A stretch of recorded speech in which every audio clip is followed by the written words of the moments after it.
সপ্তাহের ব্যবধানে সারা দেশে বেড়েছে সব ধরনের চালের দাম। পাইকারি বাজারে চিকন এবং মোটা চাল কেজিতে 2 থেকে 2.5 টাকা আর খুচরায় কেজিতে বেড়েছে 3 থেকে 4 টাকা। এতে বিপাকে পড়েছে সাধারণ মানুষ। প্রতিনিধিদের পাঠানো তথ্য এবং ছবিতে ডেস্ক রিপোর্ট।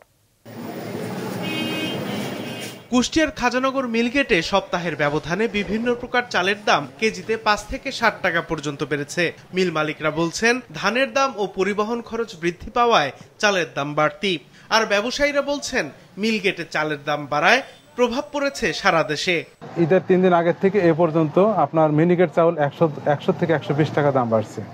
আর নরমাল চাউল যেগুলো স্বর্ণা, গুটি স্বর্ণা, এগুলো 30 টাকা 40 টাকা বাড়ছে। ব্রাহ্মণবাড়িয়ায় হাট বাজারেও বেড়েছে সব ধরনের চালের দাম। পাইকারি বাজারে চিকন মোটা সব ধরনের চাল কেজিতে 2 টাকা আর খুচরায় 3 থেকে 4 টাকা বাড়তি দরে বিক্রি হচ্ছে। জনগণ খাইতে পারবে না কিনা, জনগণের জন্য তো আওতার 12 টাকা। পাইকারি বাজার ঘুরে দেখা যায়, বিয়ার 28 চাল 50 কেজির বস্তা 150 টাকা বেড়ে 2700 টাকা, নাজির শাইল 25 কেজির বস্তা 150 টাকা বেড়ে 1820 টাকায় বিক্রি হচ্ছে। মোকামে দাম বাড়ায় পাইকারিতে 50 কেজির বস্তা 150 টাকা বাড়তিতে বিক্রি হচ্ছে। আমরা খুচরা ব্যবসায়ী যারা আছি তারা 3-4 টাকা বাড়ায় বিক্রি করতেছি, কারণ আমাদের তো ফর্তা পড়তে হয়। চালের বাজার স্থিতিশীল রাখতে খাদ্য বান্ধব কর্মসূচির আওতায় ওএমএস কার্যক্রম চালু রয়েছে। বাজার মনিটরিংও অব্যাহত রয়েছে বলে জানান খাদ্য বিভাগের এই কর্মকর্তা।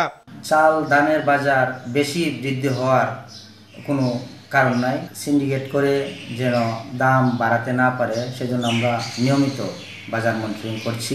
সাতক্ষীরাতেও অস্থিতিশীল চালের বাজার। সপ্তাহের ব্যবধানে মোটা চাল কেজিতে 5 থেকে 6 টাকা এবং চিকন চাল 6 থেকে 60 টাকা পর্যন্ত বেড়েছে।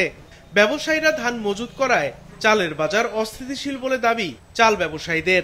দাম বৃদ্ধির কারণে হিমশিম অবস্থা ক্রেতাদের।